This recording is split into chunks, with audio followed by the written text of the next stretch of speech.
윤석열 당선인의 대통령 집무실 용산 이전에 대해 문재인 대통령이 무리한 면이 있다며 공식적으로 제동을 걸었습니다. 청와대는 내일 국무회의에서 집무실 이전에 필요한 예비비 편성안도 처리하지 않기로 했습니다.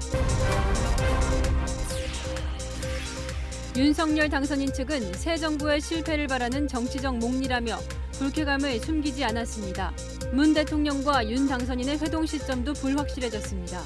격화되는 신구 권력 충돌 상황 자세히 알아봅니다. 오늘부터 해외 입국자의 7일간 격리 의무가 사라졌습니다. 해외여행 예약도 급증했습니다. 16년 만에 재출시된 캐릭터빵이 인기를 끌면서 대형마트 개장 전에 줄을 서는 오픈런 현상이 나타나고 있습니다. 이 빵을 사려는 10대 여자아이를 유인해 성추행한 편의점 직원이 경찰에 붙잡혔습니다. 최악의 산불로 기록된 동해안 산불은 꺼졌지만 산림과 토양 복원에는 100년 가까이 걸릴 것으로 보입니다. 현장 카메라가 잿더미로 변한 산에 다시 가봤습니다.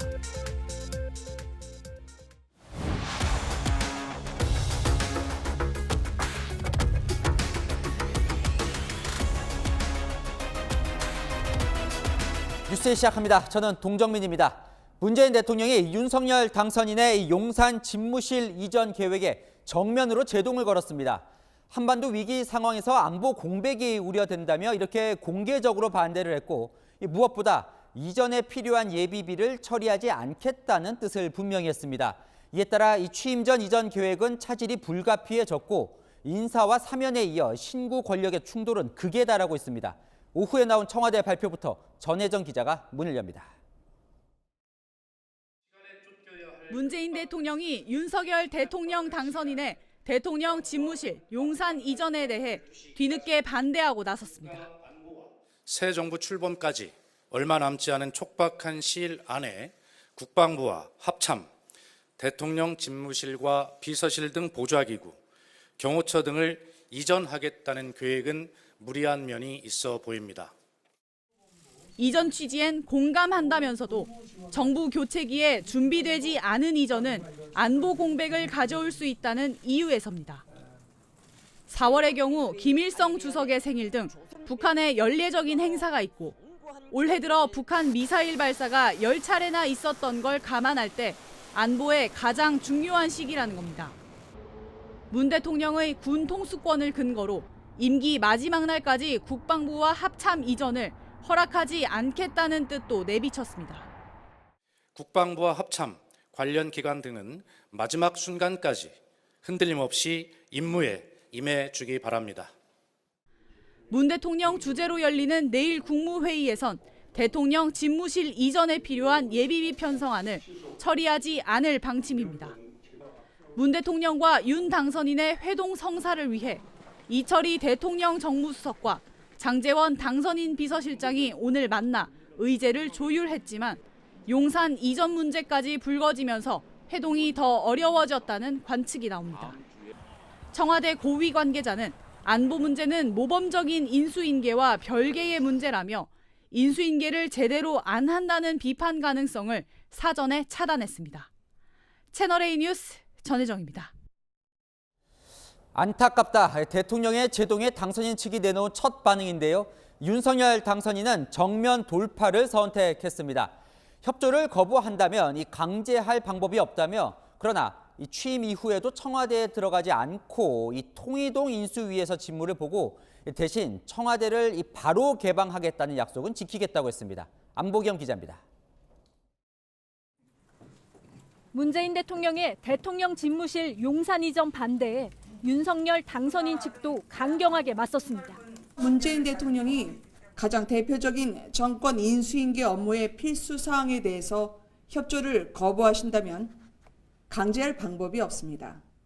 윤 당선인은 통이동에서 정부 출범 직후부터 시급한 국정과제를 처리해 나갈 것이라고 밝혔습니다. 청와대가 반대 입장을 밝힌 지 2시간 뒤에 인수위 집무실을 그대로 대통령 집무실로 사용하겠다며 강수로 맞선 겁니다. 그러면서 5월 10일 0시부로 청와대 완전 개방 약속을 반드시 이행하겠다고 강조했습니다. 윤석열 대통령 당선인 측은 오전까지만 해도 대통령 집무실 이전과 관련해 문재인 대통령의 협조가 이뤄질 거라고 전망했습니다. 국방부의 영내 이전 또한 지금 말씀하셨던 것처럼 그 청와대와의 협조 가능성은 특별한 그 돌출 변수가 생기지 않을 거라는 가정 하에서 상호 잘 협의가 이루어질 것으로 기대합니다. 집무실 이전을 위한 예비비 안건 역시 내일 국무회의에 상정될 걸로 기대했습니다. 하지만 문재인 대통령이 뒤늦게 청와대 이전에 반대하자 격양됐습니다. 윤 당선인 측 관계자는 새 정부가 실패하기를 바라는 마음에서 저지르는 정치적인 몽리 아니냐고 비판했습니다. 새 정부 시작부터 발목을 잡는다면 사실상 문재인 대통령과 회동할 필요도 없다는 날선 반응도 나왔습니다. 채널A 뉴스 안보겸입니다. 청와대는 왜 제동을 걸었을까요? 한반도 안보 상황과 군 통수권 이렇게 두 가지 이유를 들었는데요. 이 퇴임 전까지는 군 이전 명령권도 예산권도 다 쥐고 있다 보니 이걸 풀지 않으면 용산 이전은 불가능합니다. 청와대의 생각은 최수연 기자가 전합니다. 임기가 끝나는 마지막 날 밤 12시까지 국가 안보는 군 통수는 현 정부와 현 대통령의 내려놓을 수 없는 책무입니다. 문재인 대통령이 이전 불가로 내세운 명분은 국가 안보와 군 통수입니다. 국방부와 합참의 갑작스런 이전과 청와대 위기관리센터의 이전이 안보 공백과 혼란을 초래할 수 있다는 겁니다. 퇴임하는 마지막 밤까지 청와대에서 군 통수권자로 빈틈없이 책임을 다하겠다는 설명입니다. 대통령은 헌법 66조에 따라 행정부 수반이자 헌법 74조에 따라 국군을 통수합니다. 결국 정부 부처인 국방부 이전 그리고 합참을 비롯한 군부대 이동 역시 대통령의 지시와 명령 없이는 이뤄질 수 없습니다. 돈줄 역시 문 대통령이 쥐고 있습니다. 윤석열 당선인 측은 대통령실과 국방부 이전, 한남동 공간 리모델링 등을 위해 예비비 496억 원을 신청했습니다. 국무회의 의결 뒤 돈을 쓸 수 있는데 그걸 막고 있는 겁니다. 내일 예비비 국무회의 통과를 전제로 이전 계획을 세웠던 국방부부터 당장 제동이 걸렸습니다. 이사 갈 돈이 있어야 움직일 수 있는데 그 전에는 아무것도 할 수 없기 때문입니다. 다만 국방부는 지시와 예산만 떨어지면 청사 이전은 정치권 지적처럼 어렵지는 않다며 언제든 갈 수 있게 준비돼 있다는 입장입니다.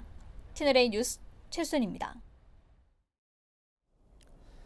어제 당선인이 이 지휘봉까지 들면서 발표한 청와대 용산 이전은 일정의 차질이 불가피해졌습니다. 집무실 이전은 취임 이후로 미뤄질 수밖에 없는데 그래도 청와대는 취임 직후에 개방을 하겠다죠. 이 당선인 측의 구상이 어떻게 바뀌는 건지 최선 기자 보도 보시고 아는 기자와 충돌 그 내막을 들여다보겠습니다. 문재인 대통령의 반대로 대통령 임기를 국방부 청사 새 대통령 집무실에서 시작하겠다는 윤석열 대통령 당선인의 용산시대 구상에 빨간불이 켜졌습니다. 저는 여기 5월 10일 취임식을 마치고 여기에 바로 입주해서 저 근무를 시작할 생각입니다. 당초 계획대로라면 내일부터 4월 초까지 국방부가 합참 건물로 이사를 하고 4월 말 국방부 청사 내부 공사를 마친 뒤 5월 10일 입주 예정이었습니다. 취임 후 이사가 시작되면 고스란히 2달 정도가 늦어지면서 8월경에나 국방부 청사 입주가 가능할 것으로 보입니다.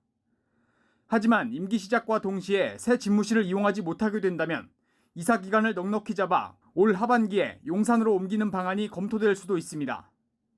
하지만 청와대 완전 개방은 5월 10일 예정대로 진행됩니다. 청와대는 임기 시작인 5월 10일에 개방하여 국민께 돌려드리겠습니다. 본관, 영빈관을 비롯하여 대통령 부부의 임시 관저로 정해진 한남동 육군 참모총장 공간 입주도 차질이 불가피합니다. 임기 시작 이후 리모델링이 가능해짐에 따라 당분간 서초동 자택에서 통이동까지 출퇴근할 것으로 보입니다. 채널A 뉴스 최선입니다.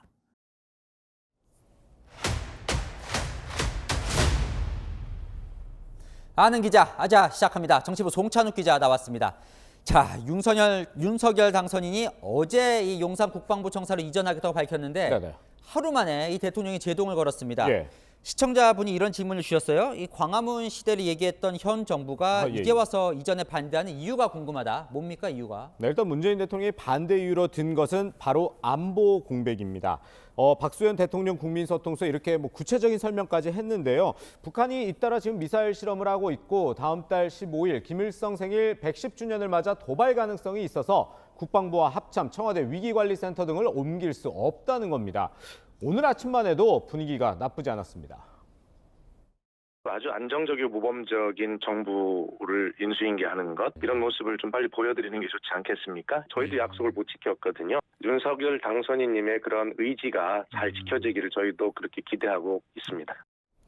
네, 그런데 이 인터뷰 후 NSC를 하고 나서 분위기가 바뀌었습니다. 안보에 대해 이렇게 저렇게 따져보니 문제가 있을 것 같다. 그래서 반대한다. 이런 논리를 핀 건데요. 이 민주당도 용산 이전을 반대하는데 바로 똑같은 이유를 대고 있습니다.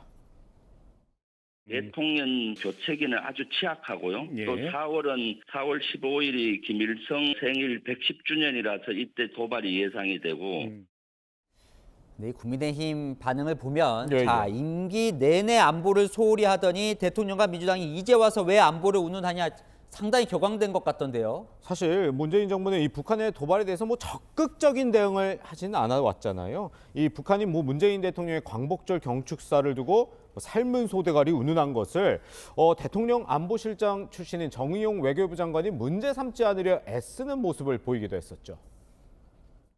거친 언어 내용 중도 저희가 잘 살펴보면 역으로 대화의 조건을 제시를 하면서 협상을 좀 재개하자 하는 그런 절실함이 묻어 있는 걸로 저희는 보고 있습니다. 네, 그런가 하면 2020년 5월에 있었던 GPS의 총격 사건을 두고 9.19 군사합의 위반이라는 지적이 나오자 사소한 일이라고 축소하기도 했습니다. 북한의 미사일 실험에 대해 미상, 불상의 발사체라고 해서 논란을 일으키기도 여러 차례였고 또 올해 들어 북한이 잇따라 미사일 발사 실험을 했을 때도 종전선언을 해야 한다는 입장을 문재인 정부는 되풀이하기도 했습니다. 아까 이제 송 기자가 오늘 오전과 오후에 기류가 좀 바뀌었다 전해줬는데 또 이것도요. 아니 얼마 전만 해도 대통령이 청와대 참모진에게 이 당선인의 공약에 대해 개별적으로 의견을 내지 말라 이런 경고도 했었잖아요. 이거와도 조금 기류가 바뀐 것 같네요. 네, 얼마 전이라고 했는데 불과 사흘 전입니다. 탁현민 의전비서관 등이 윤 당선인의 이 청와대 이전 구상에 대해서 조롱하는 듯한 SNS에 올려서 논란이 됐잖아요. 그 당시에 문재인 대통령은 당선인 측의 공약이나 국정 운영 방향에 대해 개별적인 의사 표현을 하지 말 것이라고 지시를 내렸습니다. 이때 문 대통령은 윤 당선인과 빠른 시일 내에 허심탄회하게 대화하는 자리를 갖는 것이 도리라고도 했는데요. 대통령 집무실의 국방부 이전이라는 윤 당선인의 대표적인 공약을 두고 생각이 바뀐 듯한 모습을 보인 겁니다. 자, 어쨌든요. 오늘 이제 대통령이 제동을 걸면서 사실 당선인은 어제 이제 취임 전에 다 집무실을 용산으로 이전하겠다라고 얘기를 했었잖아요. 그거는 완전히 이제 올스톱이 되는 겁니까? 일단 대통령 직무실 등을 이 서울 용산 국방부 총사로 옮기려면 필요한 것, 돈과 대통령 국군 통수권자 대통령의 지시겠죠. 당연히 예산이 있어야 집무실을 옮길 수 있는 것이고 그리고 이 문 대통령이 지시를 해서 국군 통수권자이기 때문에 이 대통령 집무실 이전에 따른 군 시설의 연쇄 이전도 할 수 있는 겁니다.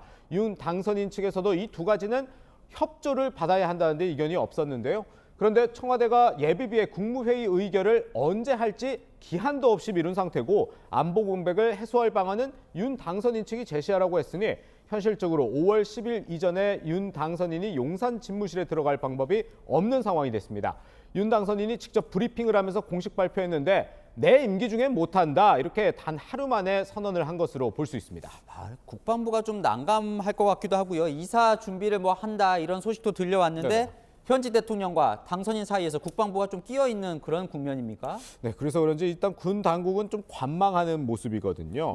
어차피 앞서 말씀드렸듯이 국무회의에서 예비비를 가 통과가 돼야 이사 작업 할 수 있는 거잖아요. 그렇겠죠. 네, 그래서 5월 9일 자정까지 문재인 대통령이 국군 통수권자인 거는 사실이고 또 새 대통령이 국방부에 집무실을 둔다고 하면 공직자로서 협조하는 것도 이 도리겠죠.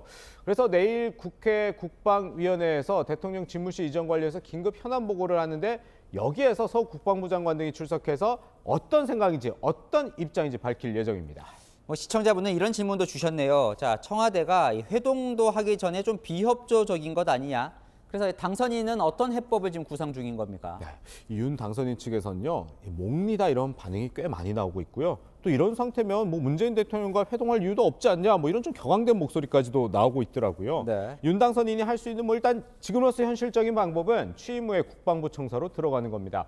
오늘 윤 당선인 측은 문 대통령이 협조를 거부하면 강제할 방법이 없다며 대통령 임기 시작을 현재의 서울 통이동 당선인 사무실에서 하고 또 문 대통령의 퇴거 마무리 기간 없이 10일 자정에 즉각 청와대를 완전 개방해버리겠다 이렇게 압박을 했거든요.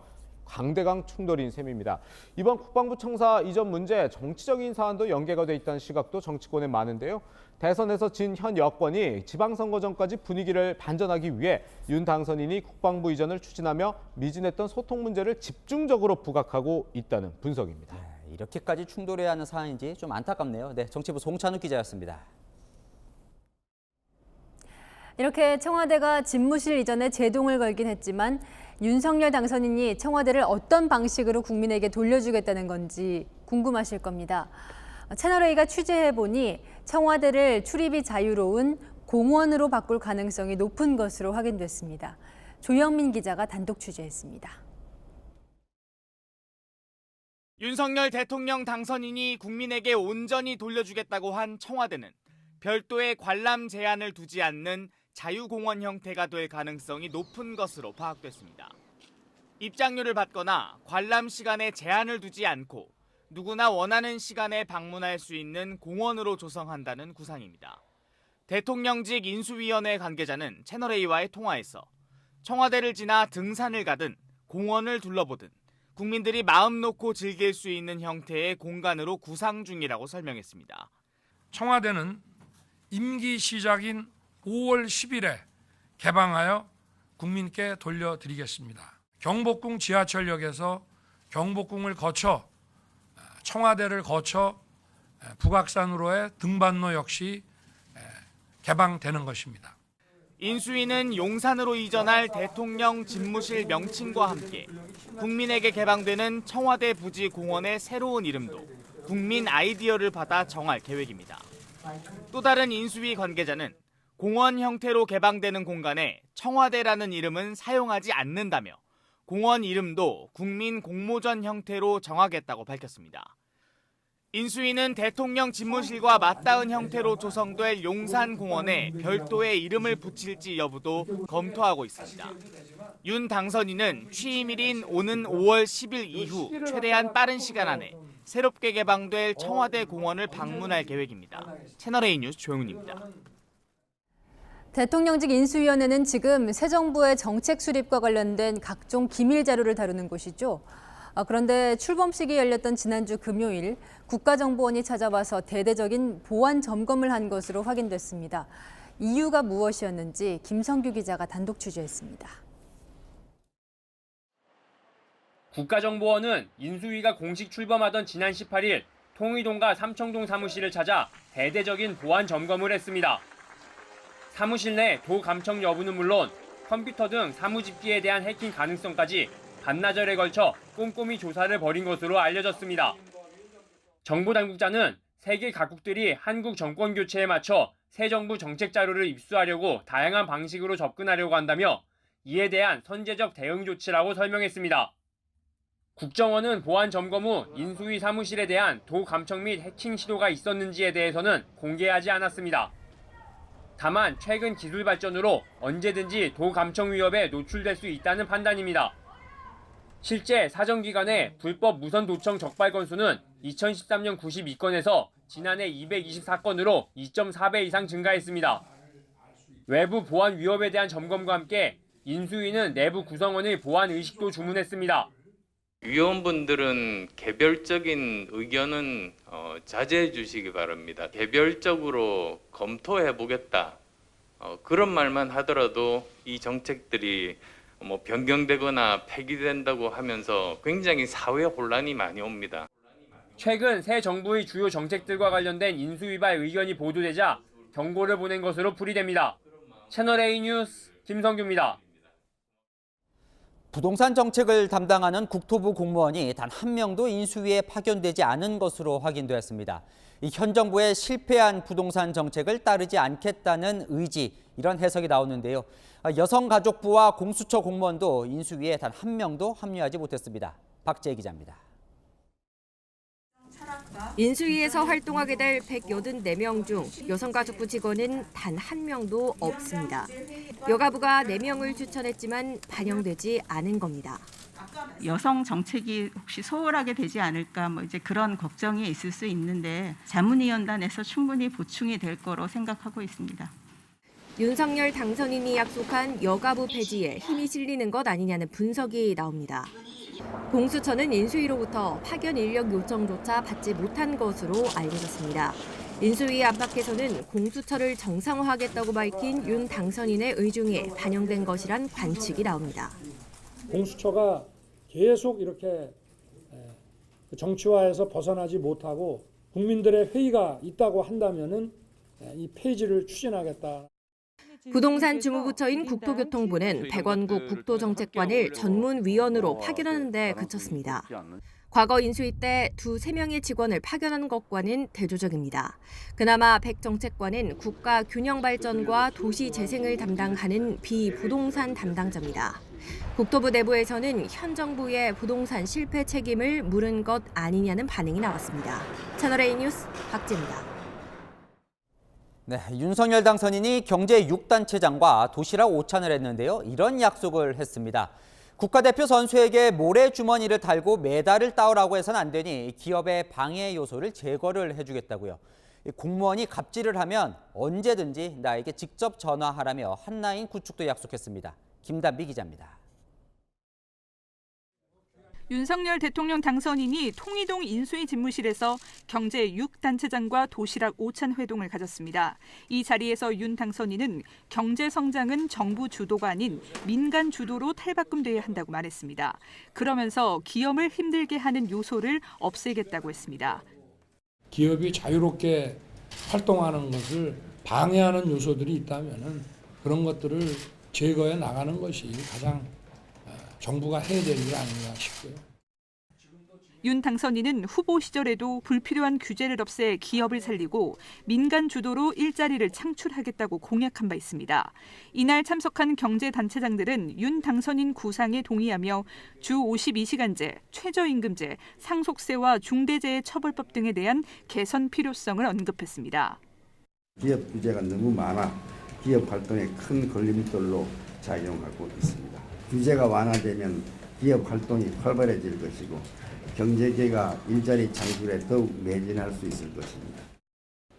안전은 물론 중요하지만 기업인들을 잠재적 범죄자로 취급하는 중대재해처벌법은 그로 관한 기준에 맞추어 보완이 필요하다고 생각합니다. 오찬에 참석한 한 단체장은 당선인이 우리 건의 상황을 하나하나 메모하며 듣더라며 기업이 성장해야 일자리가 생긴다는 게 윤 당선인의 생각이었다고 말했습니다. 경제단체장들은 소통 필요성도 당부했는데 윤 당선인은 언제든 자신과 통화할 수 있게 하겠다며 한라인 구축도 약속했습니다. 채널A 뉴스 김단비입니다.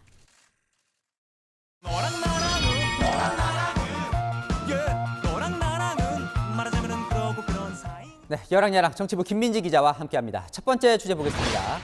문재인 대통령 표정이 좋은데요. 가려진 두 글자 뭘까요? 네, 세계가 감탄했다. 이 K-방역 얘기인데요. 청와대가 문재인 정부 5년의 국정 운영 결과를 보고하면서 쓴 표현입니다. 스토리텔링 방식으로 5가지 주제로 성과를 홍보하면서 특히 코로나 대응 성과를 강조했습니다.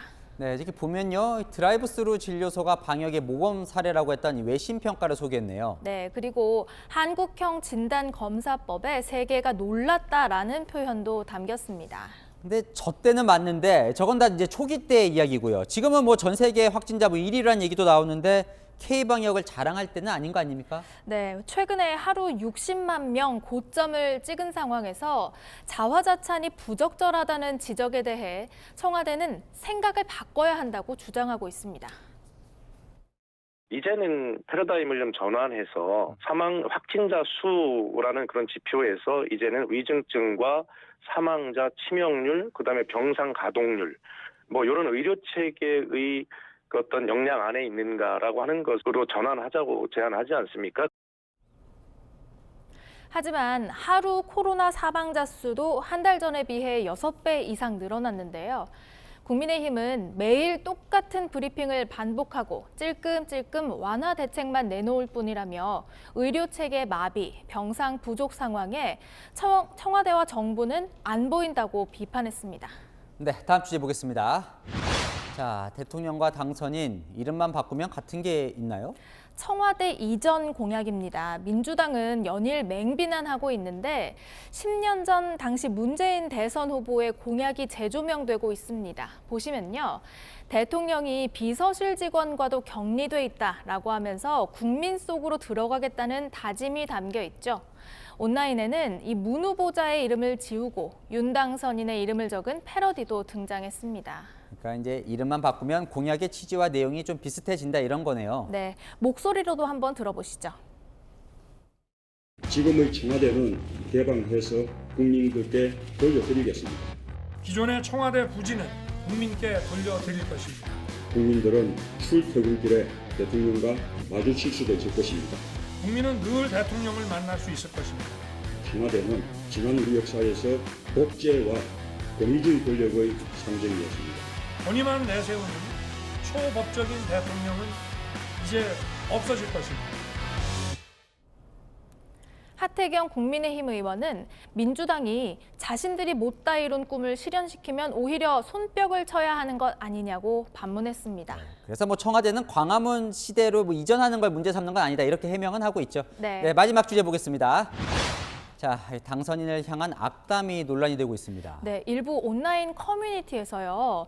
윤 당선인의 살인을 청부하자는 의견이 나온 건데요. 대통령 취임 전날인 5월 9일 전에 이 청부살인 고용하고 싶다라는 글부터 청부살인 시세를 묻고 또 모금을 하면 얼마나 낼 거냐 이렇게 묻는 글까지 찾아볼 수 있었습니다. 뭐 가볍게 올린 글이라고 할지 모르지만 뭐 입에 담기도 무서운 말들이죠. 네, 경찰은 그래서 내사에 착수했습니다. 선거 전에도요, 윤석열 후보를 죽이기 위해서 만들었다는 화염병 사진과 글이 올라온 적이 있는데요. 이 역시 경찰이 조사 중입니다. 국민의힘 청년 보좌역으로 활동했던 박민영 씨는 악행이 도를 넘었다면서 지금이라도 공론화해서 양지로 끌어내지 않으면 괴물이 될 것이다 이렇게 비판했는데요. 지지하지 않았던 후보 당선에 속은 좀 상할 수 있겠죠. 하지만 맹목적인 증오보다 건전한 비판을 하는 게 좋지 않을까요? 네, 그럼요. 정치권들도 이런 증오를 부추기는 일은 하지 말아야 될 것 같습니다. 여랑야랑이었습니다. 네, 코로나 신규 확진자 수가 20만 명대로 떨어졌지만 더 강력한 스텔스 오미크론이 문제입니다. 오늘부터는요, 이 사적 모임 인원 제한도 6인에서 8인으로 완화가 됐는데요. 그래서 현장에 좀 나가봤습니다. 자, 서상희 기자, 거리 두기로 인한 변화 좀 느껴집니까? 네, 저는 홍대 고깃집에 나와 있습니다. 월요일이어서인지 식당은 일부 테이블에만 손님이 있고 아직은 한산한 모습입니다. 저희 취재진이 식당 사장님이 이야기를 직접 한번 들어보겠습니다. 네, 영업시간을 하루빨리 풀어주는 게 관건입니다. 네, 말씀 감사합니다. 실제로 코로나19 확진자 수는 주말 효과 등으로 줄어들고 있는 추세입니다. 코로나19 신규 확진자는 20만 명대로 월요일 기준으로 10주 만에 전주 대비 확진자 수가 감소했습니다. 하지만 정점을 지났다, 확산세가 꺾였다고 판단하기는 이릅니다. 오미크론보다 전파력이 30% 강한 스텔스 오미크론 때문입니다.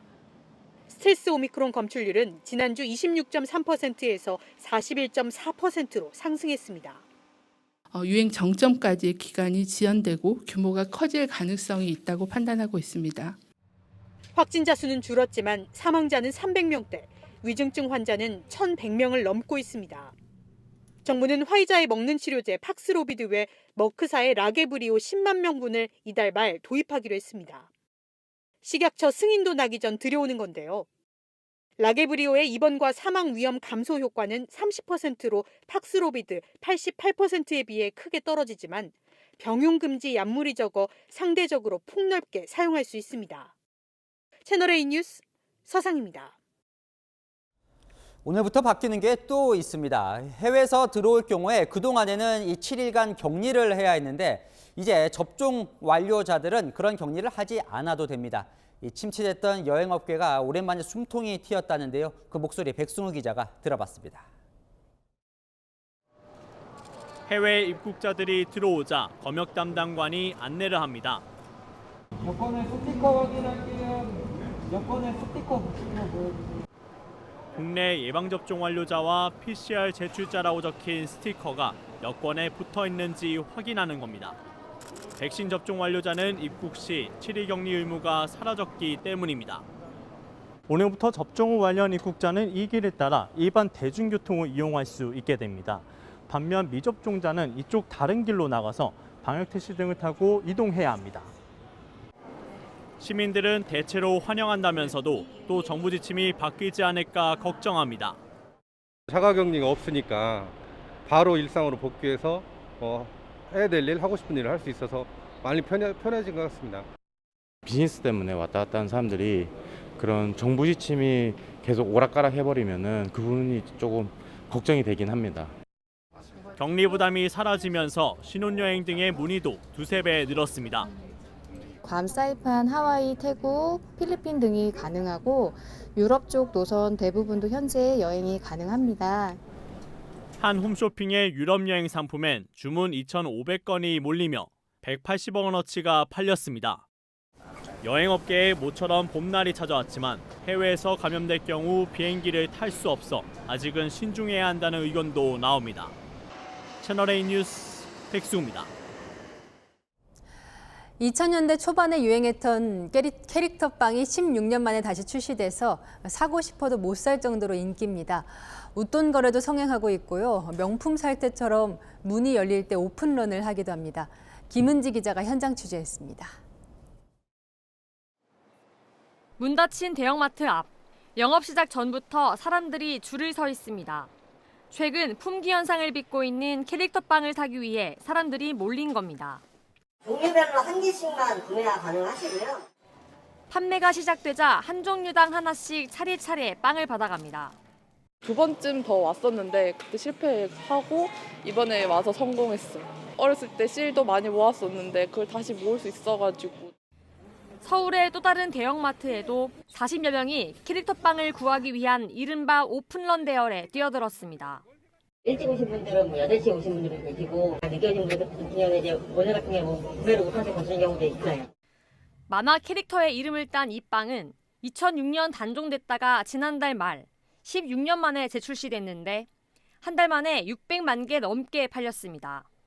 SNS에서는 사람들이 대형마트 안을 질주한 뒤 빵을 집기 위해 뒤엉키는 영상이 화제가 되기도 했습니다. 8개, 1인당 8개. 온라인에서는 1,500원짜리 빵을 6배 넘는 가격에 팔거나 빵 안에 든 스티커만 따로 5만 원에 팔기도 합니다.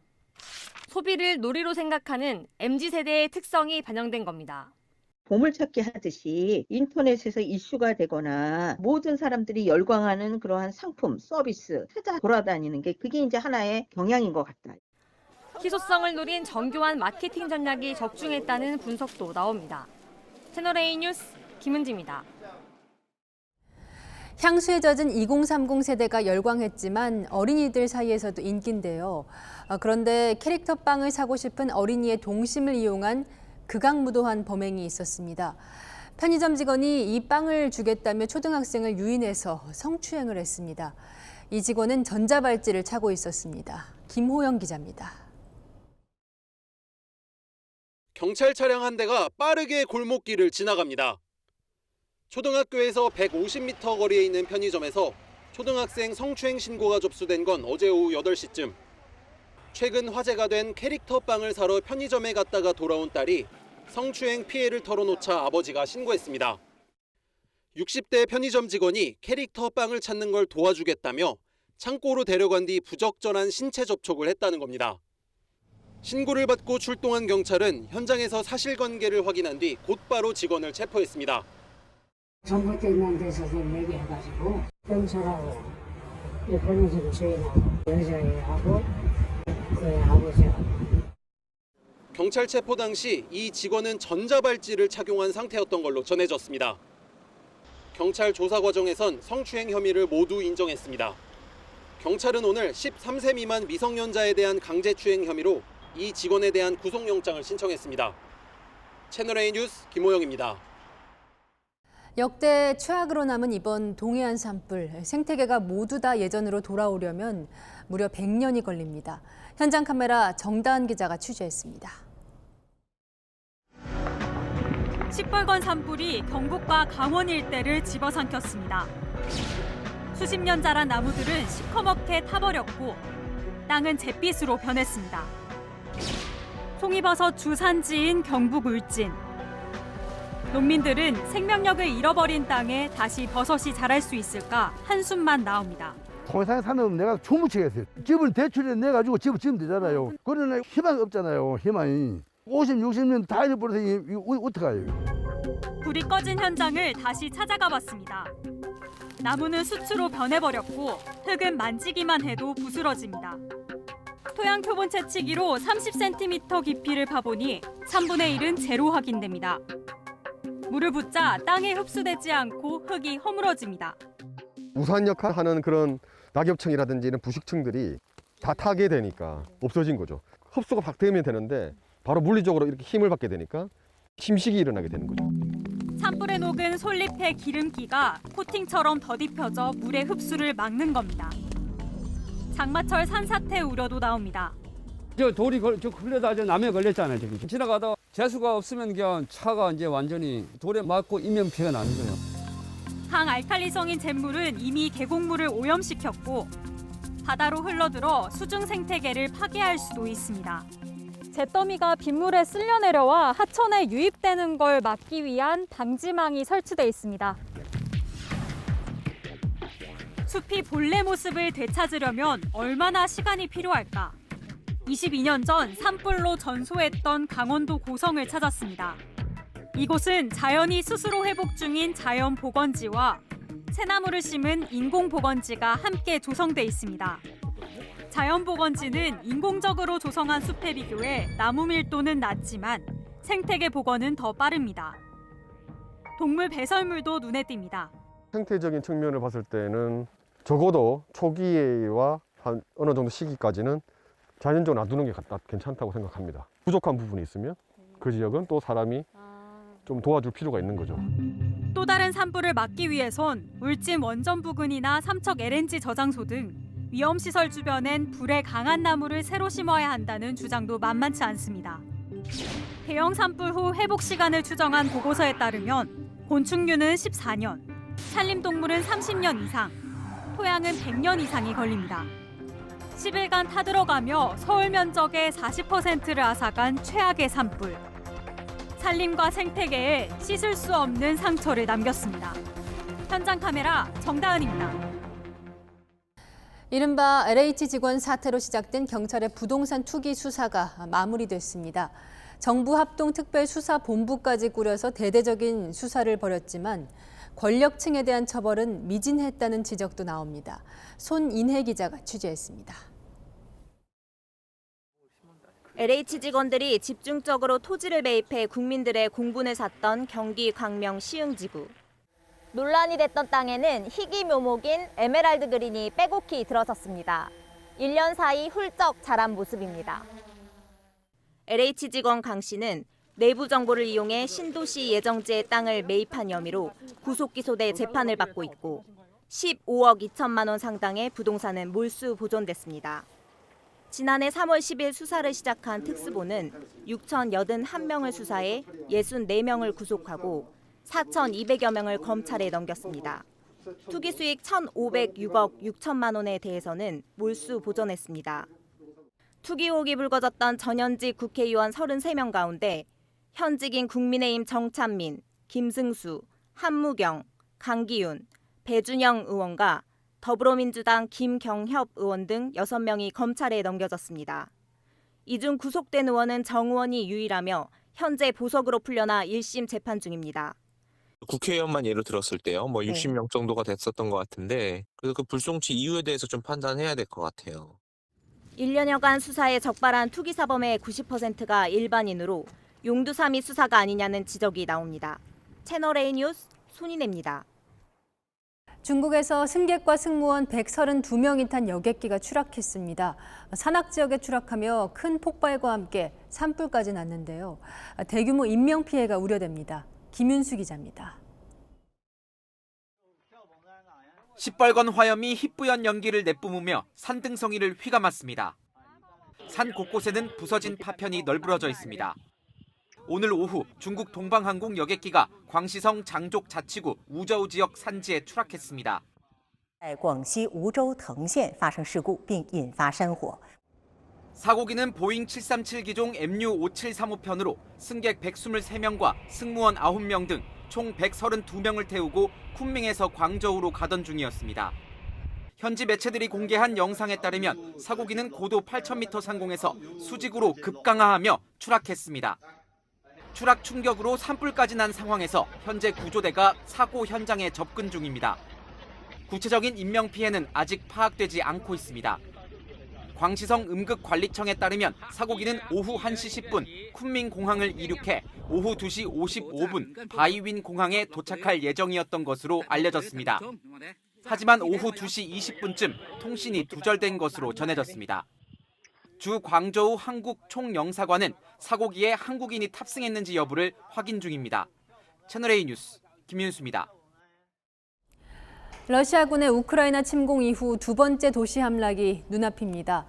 최신 무기까지 꺼내든 러시아군의 압박은 더 심해지고 있지만 우크라이나는 여전히 결사항전 분위기입니다. 한수아 기자입니다. 한밤중 우크라이나 수도 키이우의 주택가와 쇼핑센터에 폭탄이 떨어졌습니다. 건물 유리창이 산산조각 나고 고요했던 동네는 순식간에 불바다로 변했습니다. 전략적 요충지로 꼽히는 남부 항구 도시 마리우폴의 상황은 더 참혹합니다. 러시아군의 폭격이 3주째 이어지고 있는 가운데 주민 400여 명이 대피한 예술학교도 폭격으로 파괴됐습니다. 주변이 폐허로 변할 정도의 무차별적 폭격이었습니다. 폭격뿐 아니라 보급도 없이 장기화된 피란 생활도 피를 말리게 합니다. Бомбы не убили, а вот, так сказать, ситуация. Да, вся вот эта ситуация. подвалы, неподвижное состояние, нервы. 헤르손에 이어 마리우폴 함락을 눈앞에 둔 러시아군의 압박은 더 심해졌습니다. 우리 시각으로 오늘 정오까지 무기를 내려놓고 떠나라며 최후 통첩도 날렸습니다. 우크라이나의 결사항전 의지를 꺾지 못한 가운데 러시아군은 이제껏 한 번도 실전에 사용한 적 없던 극초음속 미사일 킨자를 이틀 연속 발사하고 나섰습니다. С гиперзвуковыми аэробаллистическими ракетами уничтожена крупная база хранения горюче-смазочных материалов. 대량 살상 무기인 진공폭탄과 집속탄도 민간인 지역을 가릴 것 없이 쏟아붓고 있습니다. 생화학 무기와 핵무기 사용 우려마저 제기되는 가운데 유럽연합은 핵 전쟁 발발에 대비해 방사선을 체외로 배출시키는 요오드 성분 의약품 비축 동료도 검토 중인 것으로 알려졌습니다. 채널A 뉴스 한수아입니다. 우크라이나 침공으로 인한 경제 제재로 러시아 국민들의 생활도 힘들어졌지만 푸틴은 아랑곳하지 않는 모습입니다. 공개 행사에서 수천만 원짜리 명품 옷을 둘러서 비난을 샀습니다. 박수유 기자입니다. 크림반도 합병 8주년 행사에서 침공의 책임을 우크라이나에 떠넘긴 푸틴 러시아 대통령. Именно избавить людей от этих страданий, от этого геноцида, плечо к плечу. Помогают, поддерживают друг друга. 궤변만큼이나 이날 입은 의상이 논란이 됐습니다. 패딩 점퍼는 이탈리아의 한 명품 브랜드 제품으로 우리 돈 약 1,600만 원. 점퍼한 흰색 목폴라 상의도 370만 원 상당의 명품 브랜드 제품으로 알려졌습니다.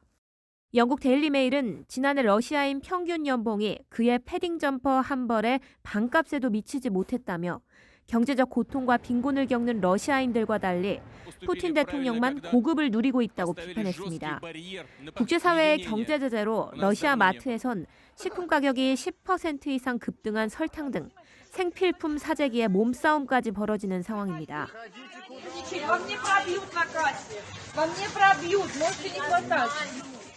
영국 BBC 방송은 푸틴 대통령이 스스로의 세계에 갇혀 있다고 분석했습니다. 코너에 몰린 푸틴 대통령이 핵공격 등 극단적 결정을 할 수도 있다는 우려도 제기되고 있습니다. 채널A 뉴스 박수유입니다.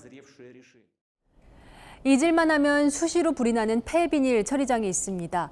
허가량보다 폐기물을 많이 쌓아놓는 바람에 자연 발화한 것으로 추정되는데요. 문제는 비슷한 상황에 놓인 폐기물 업체들이 적지 않다는 겁니다. 조민기 기자입니다. 뿌연 연기가 하늘을 뒤덮었습니다. 소방관이 물을 뿌리지만 불길은 잡히지 않습니다. 이 폐비닐 가공 처리장에서 불이 난 건 지난 16일 새벽. 인근 주민들은 이곳에서 툭하면 불이 난다고 말합니다.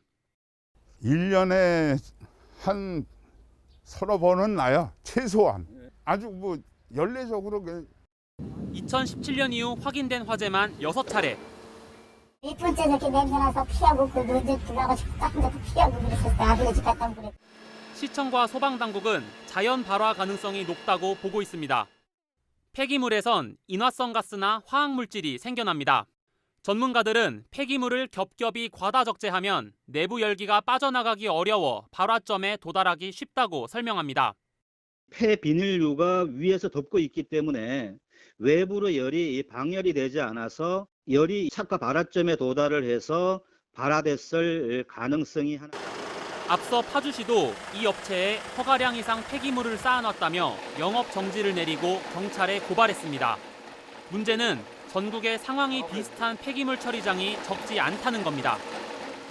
지난해 국내 폐기물 시설에서 발생한 화재는 모두 114건. 그중 자연 발화에 의한 화재가 34건으로 가장 많았습니다. 한편 불이 난 폐기물 처리 업체 측은 이르면 이번 주부터 폐기물을 치우겠다고 밝혔습니다. 채널A 뉴스 조민기입니다. 어제 전남 구례구는 산수유꽃이 만발해서 노란 봄 세상이 됐습니다. 하나둘씩 피어나는 꽃들을 보면서 이제 봄이구나 생각하실 텐데요. 하지만 겨울이 완전히 자리를 내어주지 않는 듯 아침 저녁으론 여전히 춥습니다. 내일 출근길 서울은 1도까지 떨어지겠고요. 중부 내륙엔 서리가 내리기도 하겠습니다. 기온은 점점 올라서 모레부턴 이맘때 기온을 회복하겠습니다만 일교차는 여전히 크겠습니다. 건강 조심하셔야겠습니다. 내일 새벽까지 제주엔 비가 내리겠고요. 내륙 지역은 대체로 맑겠습니다. 중서부 지역은 미세먼지가 쌓여서 공기가 탁하겠습니다. 내일 아침 서울과 대전은 1도로 춥겠습니다. 한낮에 서울은 13도, 광주와 대구는 14도까지 오르겠습니다. 당분간 흐리다가 금요일부터 토요일 사이 전국에 비가 내릴 전망입니다. 날씨였습니다. 대통령과 당선인의 충돌이 점입가경입니다. 인사권 사면에 이 대통령 집무실 이전 문제까지 이 갈등이 물밑 파열음 정도가 아니라 생중계되듯 공개적으로 표출되고 있는데요. 우려되는 게 있으면 서로 논의를 해서 이 보완책을 내놓는 협의가 그렇게 어려운 걸까요? 유례없는 신구 권력 충돌을 지켜보는 국민은 불안합니다. 마침표 찍겠습니다. 50일 내내 이럴 건지 뉴스 마칩니다. 감사합니다.